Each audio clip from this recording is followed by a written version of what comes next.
ठीक है जी। अब हमने डेफिनेट स्टार्ट करना है। ये इनडेफिनेट से कितना डिफरेंट है एक बार समझ लेते हैं। अब इतना समझ लो कि इनडेफिनेट के अगर मैं 19 से लेकर 25 तक के क्वेश्चंस देखता हूं तो वो रफली 50 है। और इन 50 क्वेश्चंस में वो वाले डेफिनेट भी हैं जिसमें हमने कुछ केसेस देखे ना कि डेफिनेट का क्वेश्चन होता है वो सॉल्व होता है इनडेफिनेट से, बस लास्ट में लिमिट्स पुट हो जाती हैं। तो इस 50 में वो क्वेश्चंस भी हैं। बट डेफिनेट के ही इन्हीं सालों के लिए, डेफिनेट के केस में इन्हीं सालों के लिए 19 से 25 में 200 क्वेश्चंस है। That means definite is 4 times probable, है ना। प्रोबेबल नहीं, एक्चुअली आना तो है ही, पक्का ही आना है। वो एक आएंगे कि दो आएंगे वो डिपेंड करता है, या इनडेफिनेट हटा के सिर्फ डेफिनेट ही आ जाए। क्वेश्चंस की जो डिफिकल्टी लेवल है वो भी उससे थोड़ा ज्यादा है। हमने वो कर लिया हुआ है तो अब हम इसको कर पाएंगे डायरेक्टली। अगर हम डेफिनेट पे उतरते तो शायद डेफिनेट कर ही नहीं पाते।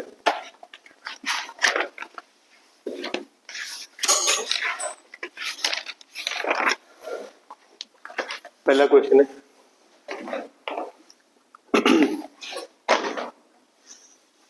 क्योंकि क्वेश्चन ज्यादा है तो फिलहाल शुरू में तो मैं आपको एकदम से बहुत ज्यादा क्वेश्चन नहीं करा पाऊंगा, क्योंकि थोड़ा बैलेंस बनाएंगे पहले तो, है ना। मतलब सब चैप्टर समझने में भी थोड़ा टाइम लगेगा,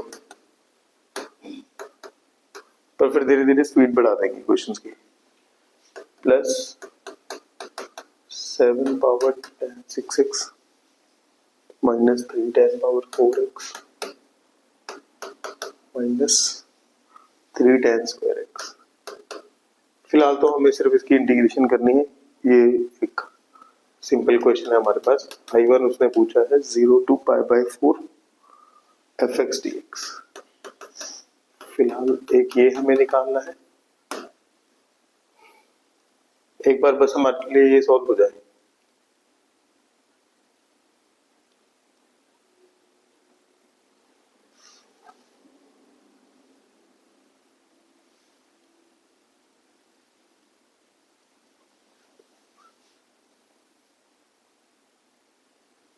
ठीक है जी, कैसे करोगे इसको? इंटीग्रेशन करनी है इसकी, ये फंक्शन की। एक मुझे इसमें से tan स्क्वायर x कॉमन निकलता हुआ दिख रहा है सब में से। tan स्क्वायर x कॉमन निकल आएगा, फिर मैं tan स्क्वायर x को secant स्क्वायर x माइनस 1 लिख सकता हूँ। ठीक है, पर उसमें एक प्रॉब्लम है। मान लो मैंने tan स्क्वायर x कॉमन ले लिया, उसको मैंने लिख लिया secant स्क्वायर x माइनस 1। फिर कुछ तो बाहर निकला होगा, है ना। मैं gx नाम दे देता हूँ, जो भी बाहर बचा होगा वो gx में सिर्फ tan दिखाई देगा। ठीक है, आप उस gx को secant स्क्वायर x से मल्टीप्लाई करोगे, वेल एंड गुड, क्योंकि gx में tan x है, इसमें secant स्क्वायर है। आप gx वाले tan x को टी पुट कर लोगे, secant स्क्वायर x dt बन के निकल जाएगा आपके पास। शायद एक सॉल्व होने लायक सिचुएशन आ जाए कंडीशन। बट इसमें भी एक प्रॉब्लम होगी। आप देखो, जो tan की आपने स्क्वायर बाहर निकाला है, सबसे बड़ी पावर तो 6 बची होगी, सबसे बड़ी पावर 6 बची होगी। दैट मींस आपके पास जो पॉलिनोमियल आएगी वो डिग्री 6 की आएगी, which is not that suitable, है ना। और ये एक प्रॉब्लम है। दूसरी प्रॉब्लम है कि जब आप gx को अंदर 1 से मल्टीप्लाई करोगे, अब तो ये अकेला gx है जिसमें सिर्फ tan x है, अब तो secant स्क्वायर x भी अवेलेबल नहीं है।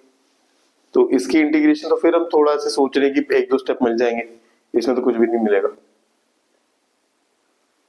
ठीक है, मैं सिर्फ ये समझाने की कोशिश कर रहा हूँ कि जो हमारे माइंड में आ सकता है थोड़ा जोर देने पे, वो यहाँ पे मुझे आगे सूटेबल नहीं लग रहा कि आगे शायद वो बढ़ेगा तो शायद कुछ खास हमें नहीं देखे जाएगा और कुछ देखना पड़ेगा। ज्यादा बड़ी पावर जब आ जाती है ना तो कंपैरेटिवली क्वेश्चन आसान हो जाता है, क्योंकि ज्यादा बड़ी पावर्स को वो कॉम्प्लिकेट नहीं कर पाएगा। 7 दिख रहा है और इसमें मुझे -3 दिख रहा है। ये बहुत स्ट्रॉन्ग इंडिकेटर है।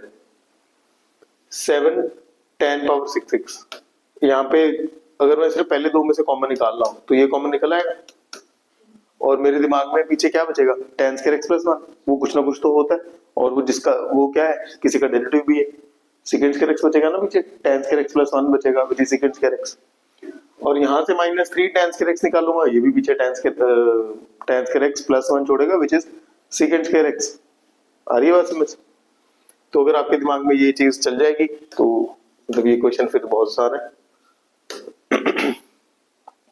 तो अगर मैं tan square x 7 tan square x इसमें से कॉमन निकाल लूं, 7 tan square x इसमें से कॉमन निकाल लूं,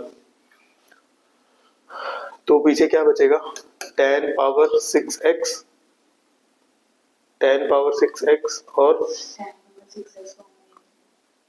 सॉरी राइट, तो tan पावर 6x कॉमन लेना, पीछे बचेगा tan square x plus 1 which is secant square x, है ना? -3 tan square x कॉमन लिया, पीछे बचा secant square x, tan square x plus 1। अब आप 7 tan power 6x -3 tan square x के साथ आपको मिल रहा है secant square x dx। आप tan x को t पुट करो, 7t power 6 -3 power t square dt, इसको इंटीग्रेट कर लो। इजी है, कुछ ज्यादा उसने कॉम्प्लेक्स डिमांड भी नहीं किया। उसके बाद वो कह रहा है अगर I1 की वैल्यू आप निकाल लोगे, ठीक है, एक उसने I2 भी मांगा है, I2 में उसने मांगा है हमसे x fx, I2 में कह रहा है निकालो 0 to π/4 x fx dx। मैं पहले fx को सॉल्व कर ही लिया होगा मैंने, है ना? मैं लिमिट्स पुट करने की बात नहीं कर रहा, लिमिट्स पुट करने से पहले पहले इंटीग्रेशन तो fx की कर ही लूंगा मैं, इजी है, ठीक है। तो इसमें बाय पार्ट्स लग सकता है, ये फर्स्ट फंक्शन, ये सेकंड फंक्शन। सेकंड फंक्शन उसी को चूज करते हैं जिसकी इंटीग्रेशन अवेलेबल होती है, और इसकी इंटीग्रेशन हमारे पास अवेलेबल है fx की, तो इसलिए हम उसको सेकंड फंक्शन का नाम दे देंगे, ठीक है। लास्ट में वो हमसे डिमांड कर रहा है 7I1 प्लस 12I2, ठीक है, और इसका आंसर आ रहा है 1। वो आंसर इसलिए 1 आ रहा है क्योंकि I1 की वैल्यू 0 है और I2 की वैल्यू है 1/12।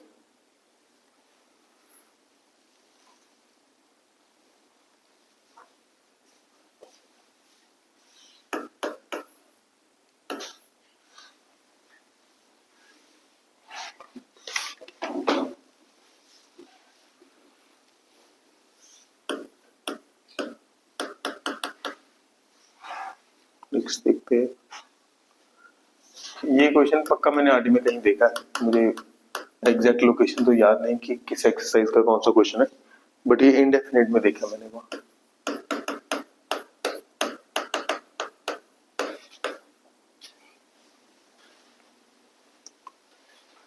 और जरा समझने की कोशिश करते हैं कि वो 9 + 16 sin 2 theta sin theta plus cos theta बाहर 80 बड़ा है, कैसे हैंडल हो सकता है?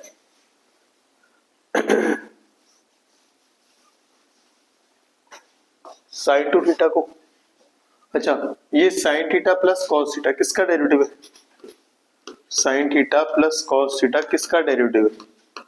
ये चेक करने के लिए कई बार हमारा दिमाग इसमें इतना मतलब कॉन्फिडेंट नहीं होता कि हम कुछ ऐसे सोच पाए, वो किसका डेरिवेटिव है, हमारा दिमाग इसका डेरिवेटिव करने लग जाता है, यार cos theta minus sin theta हो जाएगा, है ना? डेरिवेटिव नहीं करना, देखना ये किसका डेरिवेटिव है, तो अपने दिमाग में इसकी इंटीग्रेशन कर लो, बिल्कुल इंटीग्रेशन कर लो। cos थीटा की इंटीग्रेशन sin थीटा की इंटीग्रेशन माइनस cos थीटा, तो sin theta minus cos theta हुआ, sin theta minus cos theta का ये डेरिवेटिव है, तो ये डेरिवेटिव है sin theta minus cos theta का। अगर मुझे नीचे कहीं sin theta minus cos theta मिलने की उम्मीद हो तो ये क्वेश्चन सॉल्व हो सकता है, हो सकता है।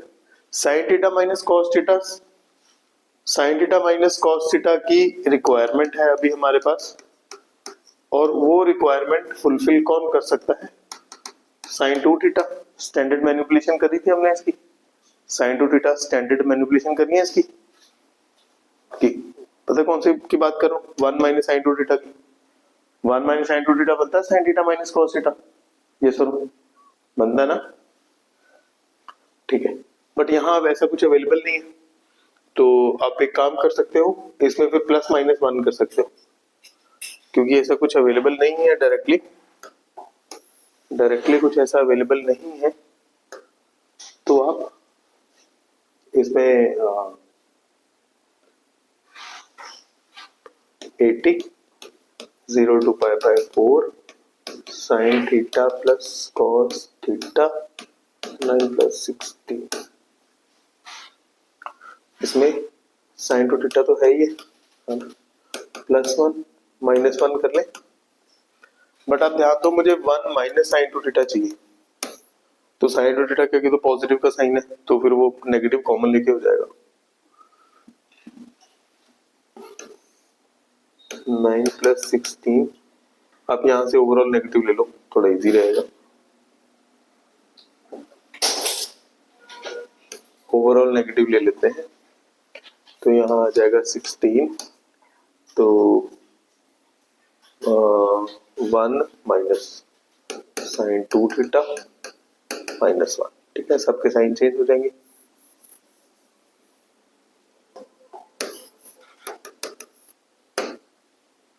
ठीक है जी, अभी फिलहाल नीचे नीचे वाले पे फोकस करते हैं। ये बन जाएगा हमारा वो required part, 9-16 sign theta minus cos theta का होल स्क्वायर बनेगा ना।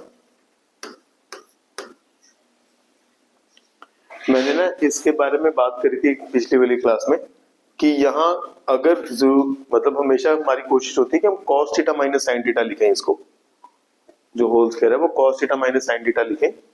बट क्योंकि इस बार मेरी नीड है ऊपर, मुझे चाहिए sign theta minus cos theta, उसी का डेरिवेटिव बनेगा ऊपर। अगर मैंने cos theta minus sine theta लिख लिया तो फिर वो एक नेगेटिव के चेंज करना पड़ेगा, which is not a big problem, but still एक कॉम्प्लिकेशन आ सकती है। तो मैंने sine theta minus cos theta ही लिख लिया उसको। ये वाला कब cos theta minus sine theta लिखना बहुत जरूरी है, जब आपके ऊपर आने वाला स्क्वायर अंडर रूट से कटना हो। जब ये स्क्वायर को अंडर रूट से काटना हो तब मेक श्योर करना होता है नीचे cos theta minus sine theta हो।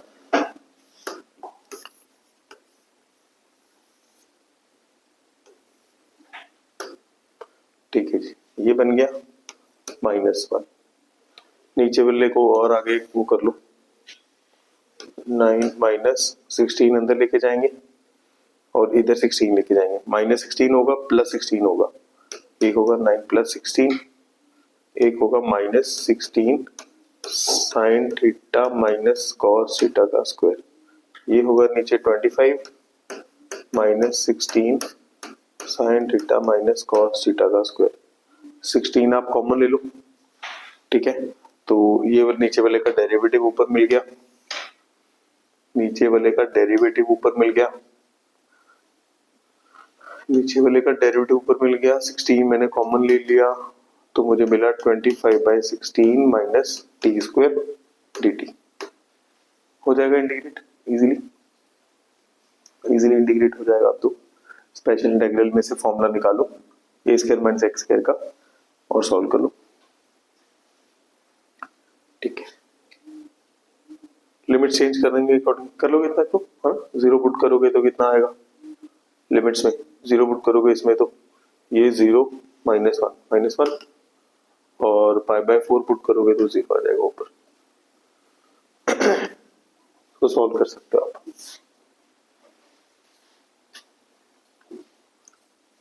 चलिए नेक्स्ट क्वेश्चन में एक बार इसका आंसर भी बता देता।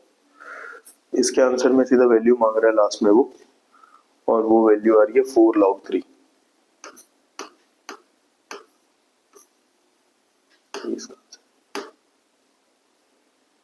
ठीक है, आगे चलते हैं।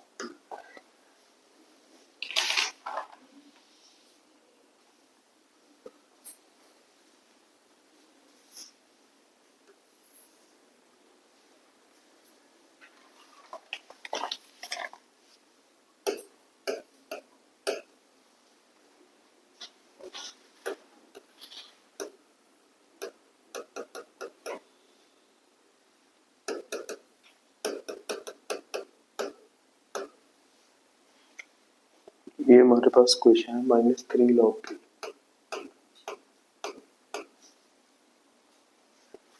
ठीक है जी, एक ना इससे पहले भी पिछले 1-2 लेक्चर पहले एक हमने क्वेश्चन किया था, मैं कुछ चाहता हूँ साथ में क्वेश्चन लिख लो। एक हमने इनडेफिनेट में क्वेश्चन किया था,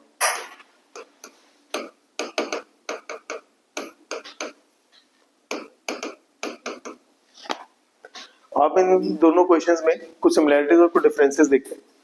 पहली सिमिलरिटी तो ये है कि इसमें अंडर रूट है डिनोमिनेटर में, न्यूमरेटर में कुछ नहीं है। उसमें भी ऐसे है, डिनोमिनेटर में अंडर रूट है, न्यूमरेटर में कुछ नहीं है। ठीक है, क्वाड्रेटिक्स है, क्वाड्रेटिक के रूट्स है, बट अंडर रूट्स हैं क्वाड्रेटिक के ऊपर, बट न्यूमरेटर में कुछ नहीं। यहाँ क्या सोचा, वहां क्या सोचा। ठीक है, वहां उस टाइम मैंने बता दी थी क्या सब्स्टिट्यूशन है, बट उसके पीछे हमने ये डिस्कस नहीं किया कि पता कैसे चलेगा। एक बार देखते हैं, उसके बाद में करते हैं। ये इजी है, पहले इसकी बात करते हैं, फिर उसके बाद भी करेंगे। नहीं, पहले इसकी करते हैं क्योंकि कर लिया हुआ है। यहाँ पे ना डिफरेंस क्या है सबसे मेजर, बता सकते हो क्या डिफरेंस है सबसे मेजर? यहाँ एडिशन है, वहां मल्टीप्लीकेशन है। That is a major difference that we can have.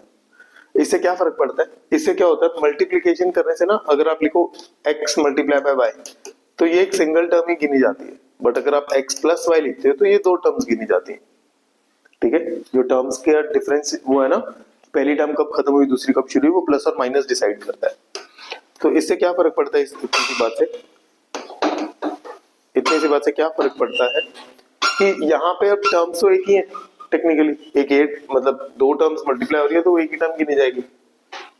अब एक इस केस में हमने किया था x is equal to 1/t, उसका रीजन ये था कि न्यूमरेटर में कुछ नहीं था। तो मेरी सोच ये थी कि अगर मैं x को 1/t लिखूंगा तो एक नीचे फ्रैक्शन बन जाएगी। अगर मैं x को 1/t लिखूंगा तो नीचे फ्रैक्शन बन जाएगी, और वो फ्रैक्शन जब रेसिप्रोकेट की जाएगी तो ये t घूम के ऊपर चला जाएगा, और कुछ अगर वेरिएबल ऊपर जाएगा फिर हो सकता है कि मैं नीचे वाले का डेरिवेटिव ऊपर बना पाऊं, या फिर नीचे ऊपर नीचे सेम करके कुछ कर पाऊं, है ना।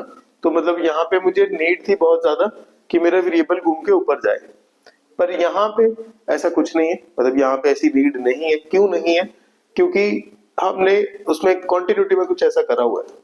कॉन्टिन्यूटी में रादर ऐसा एग्जैक्ट सेम क्वेश्चन करा होगा जहाँ पे 1 और 3 की जगह हो सकता है नंबर डिफरेंट हो। क्या करते हैं हम ऐसे केस में, जहाँ अंडर रूट होता है वेरिएबल के ऊपर। कॉन्टिन्यूटी एक्चुअली लिमिट्स के क्वेश्चन है ये, ठीक है, बट हमने कॉन्टिन्यूटी में भी हमने मतलब याद है कि जोर दिया था कि ऐसा अगर लिमिट निकालनी हो तो कैसे निकालते हैं हम। अंडर रूट के केस में क्या करते हैं मिस्टेक, रैशनलाइजेशन। ठीक है, रैशनलाइजेशन करते हैं, पर रैशनलाइजेशन इज परफेक्ट, है ना। आप इसको रैशनलाइज करोगे आंसर आ जाएगा, सॉल्व भी हो जाएगा, कुछ बचेगा ही नहीं कुछ। पर फिलहाल रैशनलाइजेशन की कन्विक्शन कैसे आएगी कि रैशनलाइजेशन ही ठीक है। एक तो आपको रैशनलाइज करके दिखेगा कि डिनोमिनेटर खत्म हो गया, अंडर रूट भी खत्म हो गया और कांस्टेंट ही बचा, सारा वेरिएबल भी खत्म हो गया। तो वहां से तो एक हमारी वो कन्विक्शन आ जाती कि यार वो हम जो कर रहे हैं वो ठीक है। बाकी आप ये चीज हमेशा ध्यान रखोगे कि अगर अंडर रूट वेरिएबल के ऊपर है तो आप उसको रैशनलाइज कर सकते हो। अंडर रूट वेरिएबल के ऊपर है तो उसको रैशनलाइज करना is one of the options. Ayush समझ में आ रहा क्या बोल? ठीक है, आप ये सोच सकते हो कि सर अंडर रूट तो यहाँ भी था, फिर यहाँ तो हमने नहीं किया रैशनलाइज। हाँ, यहाँ पे बाहर रैशनलाइज करने के लिए कुछ प्लस माइनस है ही नहीं। अंदर वाले को रैशनलाइज नहीं करना, मैं अंदर वाले को थोड़ी रैशनलाइज कर रहा हूँ, वो अंडर रूट जिसके साथ ऐड या सब्ट्रैक्ट हो रहा है उसको रैशनलाइज कर रहा हूँ। तो ये जिसके साथ ऐड हो रहा है उस एडिशन को रैशनलाइज कर रहा हूँ। ये क्वेश्चन बहुत ज्यादा आसान है, मतलब ऐसा वो साथ में मैंने इसलिए लिखा है ताकि आपको मतलब ऐसा दोनों में डिफरेंस समझा पाऊं, है ना। वो बहुत अपने आप में मुश्किल क्वेश्चन है, ये उतना ही आसान क्वेश्चन है। 0 to 1 3 plus X square 1 plus X square, नीचे आप सॉल्व कर लोगे तो 3 माइनस 1 2 आ जाएगा, 2 आ जाएगा। 2 को आप बाहर ले जाओ, 2 को आप बाहर ले जाओ, 2 को आप बाहर ले जाओ, ऊपर इंटीग्रेट कर लोगे, वो बनेगी वो लंबा वाला फॉर्मूला स्पेशल इंटीग्रल्स वाला, A square plus X square. बोलो कुछ कर पाओगे ना? A square plus X square under root, formula लंबा जरूर है बट मुश्किल नहीं है। अब इसमें कुछ फॉर्मूला लंबा जरूर है बट इसमें कुछ मुश्किल नहीं है।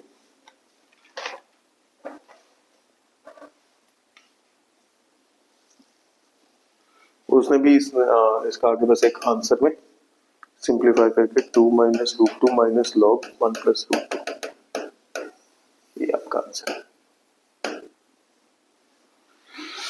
ये आपका आंसर है। अगले क्वेश्चन पे चलते हैं। कितने क्वेश्चन हुए अभी? 3 हुए ना।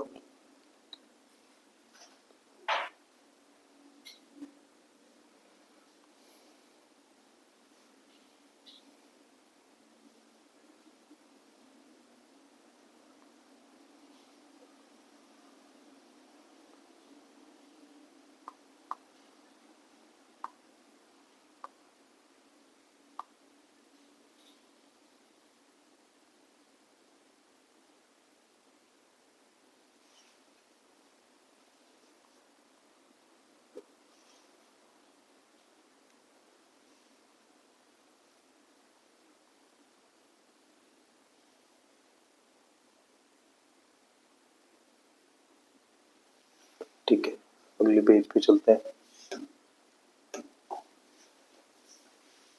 क्वेश्चन नंबर 4 क्या कह रहे हो? I1 इज इक्वल टू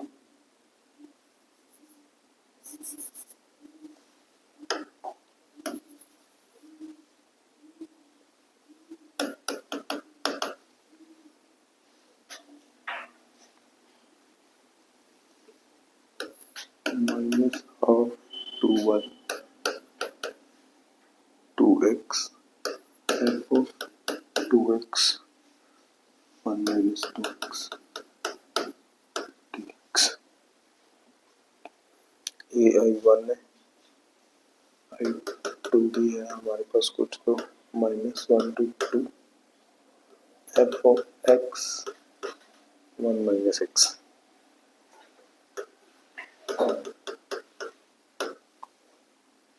ठीक है, ठीक है जी। वैल्यू इसने मांगी है बाद में I2 अपॉन I1 की, I2 अपॉन I1 मांगा है।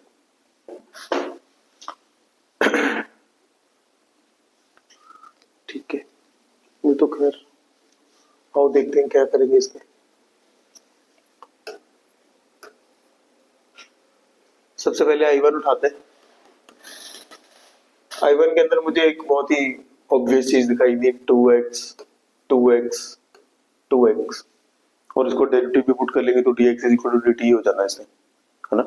कोई इसका डेरिवेटिव भी खास नहीं है, dx को dt कर देगा बस। तो आप 2x को अगर t ले लोगे तो 2 dx is equal to dt हो जाएगा, है ना। तो एक 2 ही एक्स्ट्रा रिक्वायर्ड है, dx को 2 ही एक्स्ट्रा रिक्वायर्ड है। तो बाहर 1/2 minus half to half t times f of t 1 minus t dt। ठीक है, अच्छा लिमिट्स भी चेंज करनी पड़ेंगी अकॉर्डिंगली, लिमिट्स भी चेंज करनी पड़ेगी।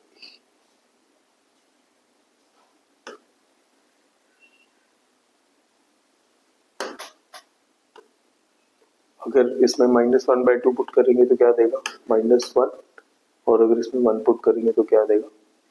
2। लिमिट्स आएंगी -1 to 2। अब एक जरा बहुत ध्यान से आप देखो, I1 और I2 थोड़े थोड़े मिलते जुलते हो गए। अगर मैं इसमें वेरिएबल चेंज कर लूं, वेरिएबल चेंज कर सकते हैं पता है आप लोगों को, डेफिनेट इंटीग्रेशन की प्रॉपर्टी होती है ना।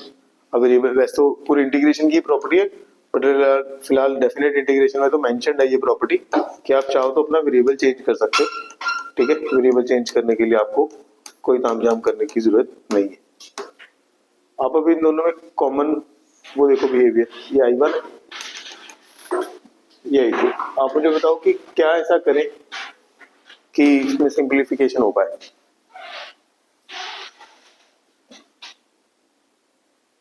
ऐसे करें ना क्वेश्चन, तो बहुत कॉमन सा वो है बिहेवियर है।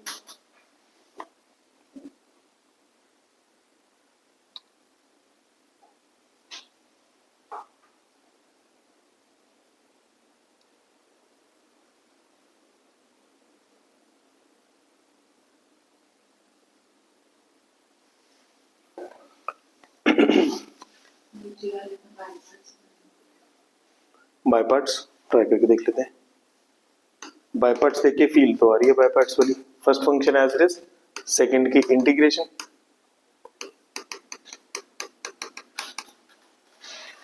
माइनस फर्स्ट का डेरिवेटिव, सेकंड की इंटीग्रेशन, फर्स्ट का डेरिवेटिव तो 1 नहीं आ जाएगा, सेकंड की इंटीग्रेशन, इसमें लिमिट से लगाते ना, एफ एक्स 1 माइनस एक्स, नहीं अब इसकी इंटीग्रेशन सॉल्व नहीं होनी हमसे, ये चीज तो बन गई I1 I2 सॉरी I2 बन रही है, ये तो I2 बन रही है, बट यहाँ नहीं कुछ हो रहा है, याद है ना, यहाँ पे हम लिमिट से लगाते हैं, यहाँ पे हम लिमिट से लगाते हैं, यहाँ प्रॉब्लम है। फिर हम क्या करें, इसको फर्स्ट उसको सेकंड, इसको फर्स्ट लिखे उसको सेकंड लिखे, फिर ज्यादा प्रॉब्लम आएगी। अभी तो यहाँ पे फिर एक I2 बन गया हमारे पास, फिर तो ऐसा भी कुछ नहीं होने वाला, देख लेते हैं एक बार, फिर भी क्या पता उसमें कुछ निकला है। अब इसको फर्स्ट ले लो, अगर मैं इसको फर्स्ट ले लूंगा तो first function as it is, second की इंटीग्रेशन, सेकंड की इंटीग्रेशन, ठीक है, तो ये minus minus minus 1 to 2, first function as it is, first one का डेरिवेटिव, सॉरी इसका डेरिवेटिव करेंगे तो बच्चे और ये आ जाएगा, ये further x into 1 minus x का डेरिवेटिव करना पड़ेगा, तो मतलब वो किसी से लीड नहीं कर रहा थी।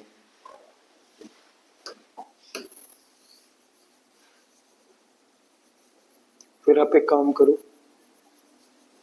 एक चीज, एक पैटर्न दिख रहा है उसको फॉलो करके देख लेते हैं, x और 1 माइनस एक्स, यहाँ भी x और 1 माइनस एक्स है, यहाँ भी x और 1 माइनस एक्स है। आप 1 माइनस एक्स को अगर t पुट करोगे, 1 माइनस एक्स को t पुट करोगे तो वो क्या दे देगा, और x की जगह क्या आ जाएगा, 1 माइनस टी, करके देखें क्या कह रहा हूं मैं, x की जगह 1 माइनस टी पुट किया 1/2, x की जगह 1 माइनस टी पुट किया, ये आ गया f ऑफ 1 माइनस टी, और 1 माइनस एक्स की जगह आ जाएगा t, dx is equal to dt, negative का एक डिफरेंस आएगा, एक नेगेटिव आ जाएगा और इधर आ जाएगा dt। अच्छा -1 पुट करो x की जगह, क्या देगा 2, -1 पुट करेंगे x की जगह तो 2 देगा, और 2 पुट करेंगे तो क्या देगा -1। बाहर एक नेगेटिव है, एक वो प्रॉपर्टी होती है डेफिनेट की, नेगेटिव इन लिमिट्स को इंटरचेंज कर सकता है, नेगेटिव इन लिमिट्स को इंटरचेंज कर सकता है।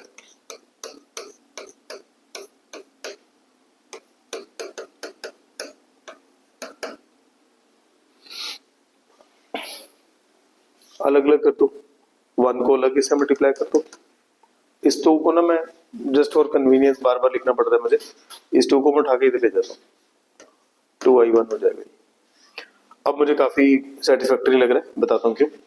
अब अगर मैं इसको बच्चे 1 से मल्टीप्लाई करता हूँ, 1 से मल्टीप्लाई करता हूँ तो वो ये बन जाएगा,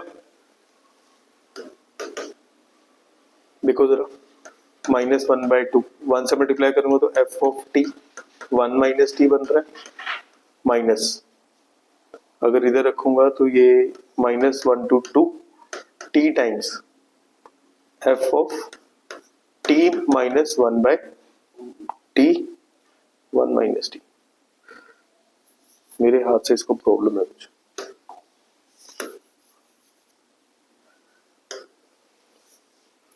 t 1 माइनस टी,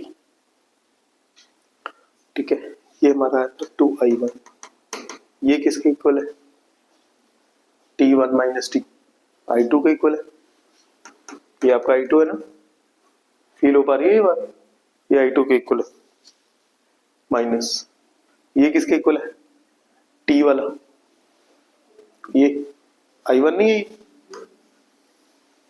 2i1 है, सॉरी 2 उधर चला जाएगा ना, ये चीज 2i1 के इक्वल है, ये 2i1 है, इसको उधर ले जाओ 4i1 हो गया। उसने क्वेश्चन में कोई हाँ तो वो मांगी थी रेशो, i/i1 की रेशो क्या हो जाएगी 4, ठीक लग रहा है पक्का, यही आपका आंसर है, इसका आंसर चेक करो, 4, थोड़ा मुश्किल है, हमने ऑर्डर वाइज किया है, पहले बहुत इजी था, अब ये मॉडरेट क्वेश्चन था, मॉडरेट में हल्का सा डिफिकल्ट, फिर बहुत डिफिकल्ट। आगे बढ़ने से पहले कॉन्सेप्ट समझ लें, नहीं क्वेश्चन करते हैं उसी में कॉन्सेप्ट समझ लेंगे। एक बड़ा इंपॉर्टेंट कॉन्सेप्ट आएगा जिसकी वजह से काफी उसके ऊपर मतलब डेफिनेट के जो सबसे डिफिकल्ट वाले क्वेश्चन है वो मतलब वो उस पर डिपेंड कर रहे हैं।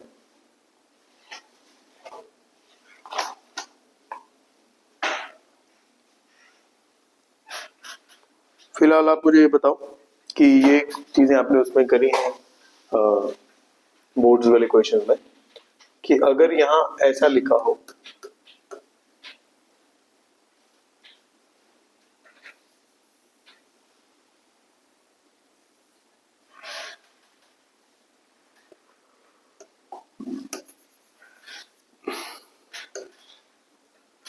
और यहाँ -4 to 6 लिखा है, तो आगे क्या पहला स्टेप क्या होता है, कैसे करोगे मॉड को इंटीग्रेट कैसे करते हैं? मॉड को इंटीग्रेट कैसे करते हैं? ब्रेक करके। क्यों उस पे, क्यों -2 पे क्यों ब्रेक करते हैं? मतलब 0 पे ही क्यों ब्रेक करते हैं? क्या रीजन है उसके ब्रेक करने का? आपको पता है हमारी हियरार्की में सबसे पहले लिमिट आता है, फिर कॉन्टिन्यूटी आता है, फिर डिफरेंशिएबिलिटी आता है, फिर इंटीग्रेबिलिटी आता है। डेरिवेटिव या इंटीग्रेशन नहीं बोल रहा हूँ, डिफरेंशिएबिलिटी या इंटीग्रेबिलिटी बोल रहा हूँ। किसी चीज की लिमिट एग्जिस्ट करेगी तो कॉन्टिन्यूटी एग्जिस्ट करेगी, ठीक है। लिमिट नहीं एग्जिस्ट करेगी तो कॉन्टिन्यूटी कभी एग्जिस्ट नहीं करेगी।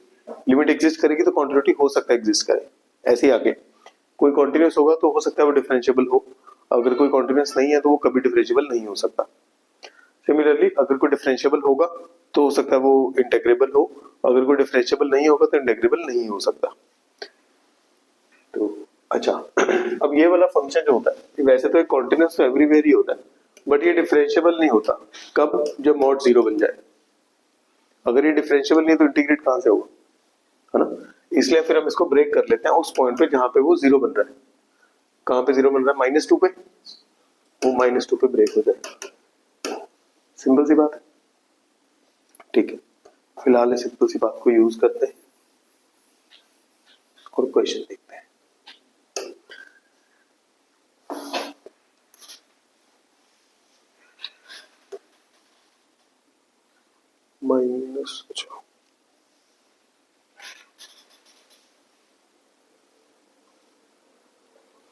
-1 to 3/2 pi square x sin pi x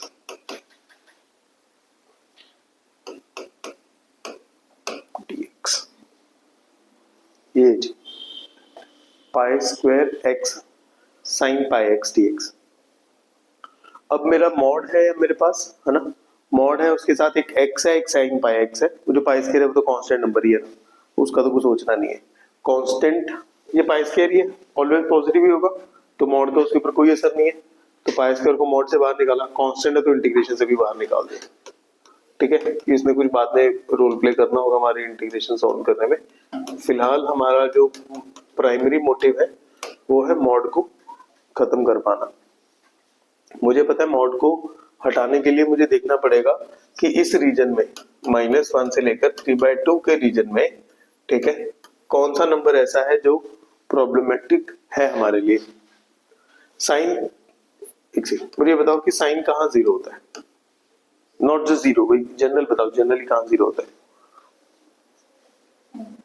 n पाई पे 0 होता है, where n is an integer, है ना, ठीक है। पहले x को देखते हैं, फिर साइन को देखेंगे, उसके बाद हम डिसाइड करेंगे कि एग्जैक्टली कहाँ कहाँ ब्रेक करना है, ठीक है जी।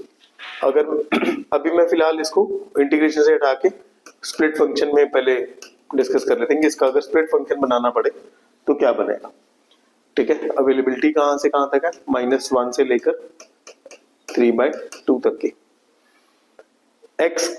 अच्छा अब ये 0 का x के 0 होने पे सारा 0 हो जाएगा, x के 0 होने पे सारा 0 हो जाएगा।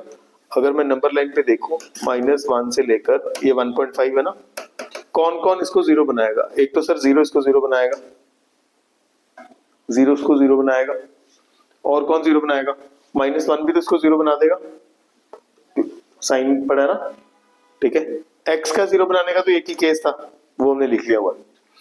साइन का जीरो बनने के केसेस देख लेते हैं। साइन साइन -1 कैसे पता चलेगा? जहां जहां एक्स इंटीजर है वहां वहां वो साइन एन पाई का काम कर रहा है। ठीक है, -1 इंटीजर डाला उसने जीरो बनाया, जीरो डाला इसने भी जीरो बनाया, 1 डालेंगे यहाँ पे भी जीरो बनेगा, 2 तो फिर हमारे इंटरवल में नहीं। तो हमारे पास एक ये ब्रेक है, एक जीरो ब्रेक है, एक 1 ब्रेक है और एक 1.5 पे तो एंड करना पड़ेगा हमें क्वेश्चन, मतलब अपनी लिमिट -1 से 0 तक गए हम। अच्छा, फिर हम गए -1 से 0, फिर हम गए 0 to 1, फिर हम गए 1 से 1.5। अभी इनके बीच का भी बिहेवियर देखना पड़ेगा कि मॉड उस इंटरवल में पॉजिटिव है कि नेगेटिव है। पता ना, कि अगर पॉजिटिव होगा तो मॉड हटा के पॉजिटिव लगा देंगे, अगर नेगेटिव होगा तो नेगेटिव लगा देंगे। -1 से 0 के अंदर चेक करने का एक आसान तरीका है कि आप कोई वैल्यू निकाल के इसमें पुट कर लो। ठीक है, या आप जनरली सोचो। जनरली सोचने से क्या होता है कि मुश्किल चीजें हमारे दिमाग में फिट होनी शुरू हो जाती हैं। -1 से 0 के अंदर x नेगेटिव बिहेव करेगा और 0 से -π से 0 के अंदर मॉड कैसा बिहेव करेगा, वो सॉरी साइन कैसा बिहेव करेगा। -π से 0 के अंदर कौन से दो क्वाड्रेंट्स है -π से 0? -π कौन सा क्वाड्रेंट कौन सी लाइन पे आएगा? यहाँ पे और यहाँ 0, -π to 0 ये दो क्वाड्रेंट्स है। यहाँ पे साइन क्या होता है? साइन भी नेगेटिव है, एक्स भी नेगेटिव है, तो ओवरऑल पॉजिटिव नहीं हो गया। ये पता चला मैंने क्या बोला? पक्का? ठीक है, 0 से 1 की बात करते हैं। 0 से 1 पे एक्स पॉजिटिव है, 0 से 1 पे एक्स पॉजिटिव है और साइन साइन के लिए 0 पाई से लेकर 1 पाई, मतलब 0 से पाई पे चेक करना है। 0 से पाई पे कौन से दो क्वाड्रेंट्स हैं?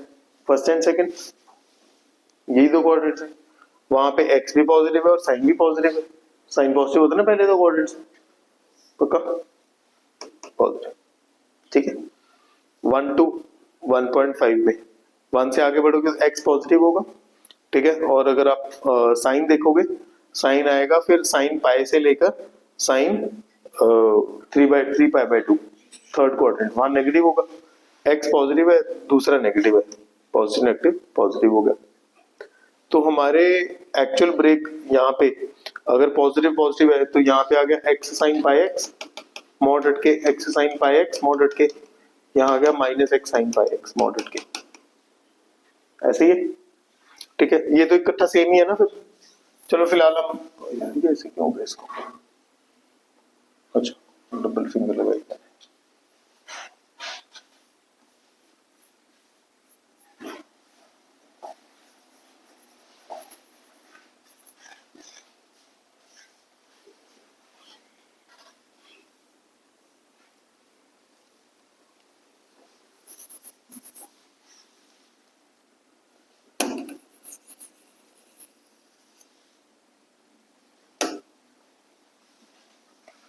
तो मैं कह रहा था कि हाँ, अभी हमारे पास फिर हम एक वो प्रॉपर्टी होती है ना 0 to a, a to b, ये इसको हम लिख सकते हैं 0 to b। डिफरेंट की सिंपल सी प्रॉपर्टी है a to b, b to c, a to c, है ना। मैंने वैसे 0 लिख दिया तो अगर हम यहाँ पे देखें -1 to 0 पे भी वही फंक्शन है, 0 to 1 पे भी वही फंक्शन है, तो उसको -1 to 1 पे ही लिख लेते हैं फंक्शन को। फिर -1 to 1 क्या आ जाएगा? x sine pi x plus 1 to 1.5 बोलो या 3/2 बोलो, क्या है? -x sine pi x, minus इसको फिर माइनस लिख लेते हैं, -x sine pi x. x sine pi x की इंटीग्रेशन हो पाएगी बाय पार्ट्स की हेल्प से, बाय पार्ट्स की हेल्प से इंटीग्रेशन हो पाएगी, आंसर आ जाएगा। चैलेंजिंग था मॉड को हटा पाना, मॉड हटा सकते हो, सब कुछ हो सकता है। ठीक है, कल हम इसका बहुत ही मतलब एकदम माइंड ब्लोइंग टाइप क्वेश्चंस करेंगे जिसमें ग्रेटेस्ट इंटीजर फंक्शन इन्वॉल्व होगा। ग्रेटेस्ट इंटीजर फंक्शन इंडेफिनिट में नहीं दिखाई दिया क्योंकि वहां पे कोई लिमिट्स अवेलेबल नहीं होती, यहाँ लिमिट्स अवेलेबल है, तो ग्रेटेस्ट इंटीजर फंक्शन बहुत इंपॉर्टेंट रोल प्ले करेगा। मतलब ये होगा जो डिफिकल्ट, इससे पहले वाली ये डिफिकल्ट नहीं था, ये मॉडरेट है। आपको मॉड हटाना आता तो क्वेश्चन में कुछ भी नहीं है। ठीक है, सो बट मॉड हटाना का जैसे एक प्रॉपर टास्क है, वैसे ही ये ग्रेटेस्ट इंटीजर फंक्शन को हटा पाना एक बहुत ज्यादा मेजर टास्क है। तो जब हम ये करेंगे तो ये आपको हो सकता है काफी डिफिकल्ट लगे, तो बी प्रिपेयर्ड, इसको मिस मत करना क्योंकि इस पे बेस्ड क्वेश्चंस बहुत सारे हैं, ठीक है, जहाँ पे हमें ग्रेटेस्ट इंटीजर फंक्शन दिया होगा। ठीक है, आप लोगों की स्कूल के टाइम चेंज हो चुके हैं, हाईली प्रोबेबली मेरे स्कूल वाले परसों से कर देंगे चेंज। तो हमारे पास मॉर्निंग में ना शुरू के टाइम में अभी ठीक है, ठंड है बट बहुत ज्यादा नहीं है, तो हम मॉर्निंग वाले टाइम को ये ड्यूरेशन को बढ़ा लेंगे, ठीक है, जितनी देर तक ज्यादा ठंड नहीं आती। ठीक है जी, इसको कर लोगे सेव? ठीक है, इसको सेव करके ग्रुप में भेज देना। हार्दिक तो भी है यहाँ पे कि जा रहा है? जाना है, शाम को इसको वो कर लेगा, अपलोड कर देगा आगे।